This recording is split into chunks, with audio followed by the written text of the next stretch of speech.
رات کے سناٹے میں قلعے کی فصیلوں پر سناٹا چھایا ہوا تھا۔ عثمان کے دربار میں نئی بھرتیاں جاری تھیں کیونکہ سلطنت پھیل رہی تھی۔ انہی دنوں ایک نئی خادمہ دربار میں شامل ہوئی، سادہ لباس، جھکی نگاہیں اور خاموش طبیعت والی۔ اس نے اپنا نام فاطمہ بتایا اور کہا کہ وہ ایک بستی سے آئی ہے جہاں حالیہ جنگ نے سب کچھ تباہ کر دیا۔ عثمان نے اس کے چہرے پر غم کی ایک خاص کیفیت دیکھی، لیکن کچھ کہا نہیں۔ فاطمہ نے اپنی ذمہ داریاں خوش اسلوبی سے سنبھال لیں اور جلد ہی اپنی ایمانداری سے سب کا دل جیت لیا۔ لیکن حقیقت کچھ اور تھی۔ اس کا اصل نام لیلا تھا اور وہ ایک دشمن ریاست کی شہزادی تھی۔ اسے دربار میں اس لیے بھیجا گیا تاکہ وہ عثمان کے راز معلوم کر کے اپنے باپ تک پہنچا سکے۔ لیلا بچپن سے جنگوں میں پلی بڑی تھی۔ اس کے باپ نے اسے سکھایا تھا کہ عثمان فریب کار ہے، اس کی نرمی ایک چال ہے اور اسے کمزوریاں تلاش کرنی ہیں۔ لیلا نے قلعے کے نظام کو قریب سے دیکھنا شروع کیا۔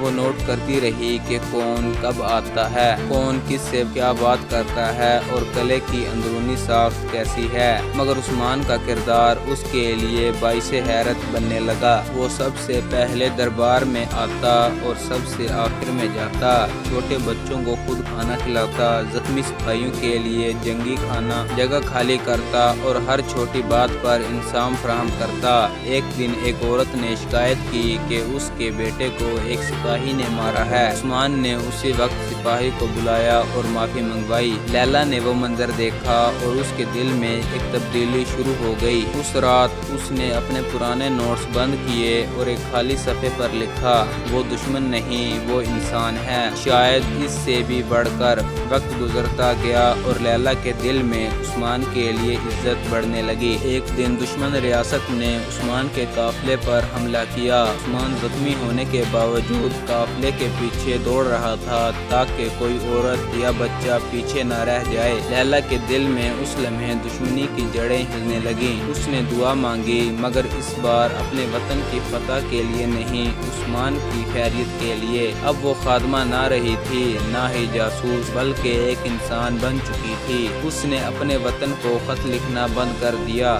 ہر ہفتے جو پرندہ اس کے پاس آتا، وہ صرف ایک خالی کاغذ لے کر واپس جاتا۔ اس کا باپ غصے سے پاگل ہو گیا کہ اس کی بیٹی کیوں خاموش ہے۔ اس نے فیصلہ کیا کہ اب لیلا کو مہرہ بنا کر حملہ کیا جائے گا۔ ادھر عثمان قلعے میں ہر فرد کو اعتماد میں لے رہا تھا کیونکہ اسے معلوم تھا کہ دشمن اندر سے وار کر سکتا ہے۔ وہ اکثر فاطمہ سے مشورے لیتا۔ ایک رات لیلا کا سامنا ایک مشیر سے ہوا جس نے اسے اس کے اصل نام سے پکارا۔ اس نے کہا کہ ہم سب جانتے ہیں تم کون ہو، لیکن عثمان کا اصول ہے پہلے انسانیت بعد میں دشمنی۔ اگلی صبح لیلا دربار میں پہنچی اور عثمان کے سامنے آ کر کہنے لگی، میرا نام فاطمہ نہیں لیلا ہے، میں ایک دشمن ریاست کی شہزادی ہوں اور تمہیں دھوکہ دینے آئی تھی۔ عثمان خاموشی سے اسے دیکھتا رہا، پھر اس نے کہا، تمہارا سچ بولنا ہی تمہاری نیت کی تبدیلی کی دلیل ہے۔ ہم تمہیں قیدی نہیں بہن مانتے ہیں۔ کچھ لوگ ناراض ہوئے، مگر عثمان نے کہا، جو دشمن ہونے کے باوجود سچ بولے وہ دوستوں سے بڑھ کر ہوتا ہے۔ لیلا اب خادماؤں میں نہ تھی، وہ قلعے کی خواتین کی تعلیم و تربیت میں شامل ہو گئی۔ اس کا باپ جب یہ سن پایا تو اس نے اعلان جنگ کر دیا۔ عثمان کو خبر ملی کہ دشمن کا لشکر آ رہا ہے۔ لیلا نے عثمان سے درخواست کی کہ اسے باپ کے پاس جانے دیا جائے تاکہ شاید وہ اسے سمجھا سکے۔ عثمان نے اجازت دی۔ محافظوں کے ساتھ اپنے وطن پہنچنے پر لیلا کو محل میں پیش کیا گیا۔ باپ نے پوچھا، کیا تم نے دشمن کو ختم کیا؟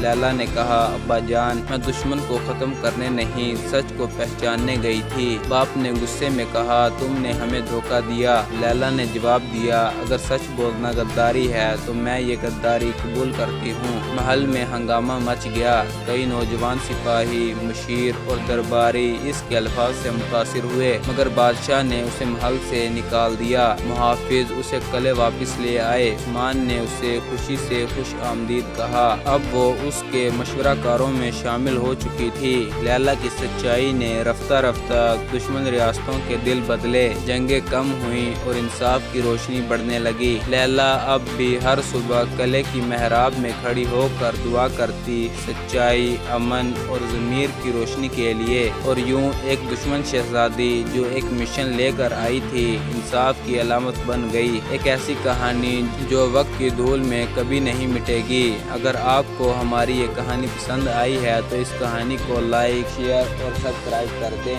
اور بیل آئیکن دبا دیں تاکہ نئی آنے والی ویڈیوز آپ تک پہنچتی رہیں۔ ہمیں سپورٹ کرنے کا شکریہ۔ اگلی ویڈیو تک اپنا بہت خیال رکھیں۔ اللہ حافظ۔